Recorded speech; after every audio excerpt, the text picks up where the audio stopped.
GST reform हो चुके हैं, तो आइए जानते हैं कि क्या क्या चीज़ें सस्ती हुई हैं, क्या क्या चीज़ें महंगी हुई हैं, कौन सा आइटम किस स्लैब में आई है, फटाफट ये जान लेते हैं। जैसे कि आपको बता दूं कि ये एक हमारा जो 5% जीएसटी का स्लैब है उसमें डाला गया है हेयर ऑयल को, शैम्पू को, टूथपेस्ट को, टॉयलेट सॉप को, टूथब्रश, शेविंग क्रीम, बटर, घी, चीज़, डेयरी, स्प्रेड, नमकीन, भुजिया, मिक्सर बर्तन, इन सबको 5% में डाला गया है। उसके अलावा देख लेते हैं कि कार, पेट्रोल, हाइब्रिड, एलपीजी, इन सबको 18% स्लैब में डाला गया है।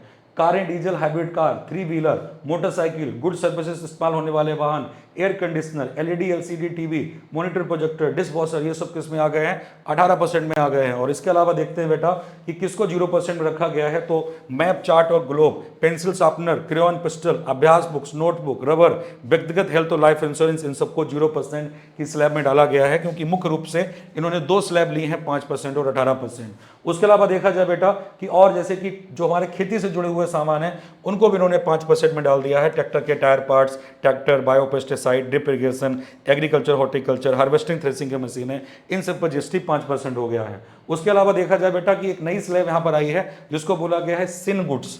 जो सिन या फिर लग्जरी गुड्स होते हैं इनको इन्होंने 40% में डाला है, जैसे कि शराब, सिगरेट, गुटखा, चबाने वाला तंबाकू, जर्दा, luxury car, super luxury goods, added sugar यानी कि कोल्ड ड्रिंक वगैरह, aircraft, personal use, fast food, ये सब 40% में आ जाते हैं। और इसके अलावा जैसे कि हमारे जो मेडिकल से जुड़ी चीज़ें हैं, thermometer, medical grade, diagnostic, glucometer, नज़र के चश्मे, ये सब किस में आ गए हैं? 5% के स्लैब में जो है वो आ चुके हैं। ठीक है भाई, तो ये चीज़ें याद रखिएगा और आप लोग कमेंट बॉक्स में बताइए कि क्या ये जीएसटी सही हुई है, और सही हुई तो कौन कौन सी चीज़ें सही हुई हैं, और अभी अगर गलत हैं तो कौन कौन सी चीज़ें गलत हैं। कमेंट